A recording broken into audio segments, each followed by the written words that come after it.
ایران کے supreme leader آیت اللہ خامنئی صاحب، آج میں آپ کے لیے بہت بڑی بات کرنے جا رہا ہوں۔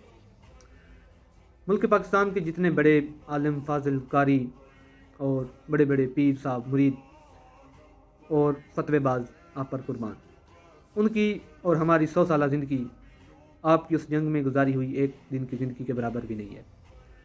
ہمیں آپ میں امام حسین رضی اللہ تعالیٰ عنہ کی جھلک دکھائی دیتی ہے، ہمیں آپ میں حضرت علی رضی اللہ تعالیٰ عنہ کی بہادری دکھائی دیتی ہے، شیر خدا کی۔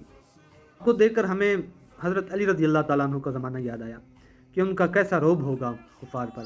آپ کو دیکھ کر حضرت عمر فاروق کا زمانہ یاد آیا، ان کا کیسا عدل و انصاف ہوگا۔ اچھا، ایک بات کی سمجھ اب جا کر آئی ہے کہ لوگ کہتے تھے کہ امام حسین کے دور میں اگر ہم ہوتے تو ہم ان کے لیے شہید ہو جاتے، یزیدیوں کا مقابلہ کرتے، واقع کربلا کی جنگ میں شریک ہوتے۔ لیکن شاید یہ وہی وقت دوبارہ لوٹ آیا تھا، وہی کربلا کا وقت آن کھڑا تھا ہمارے سامنے۔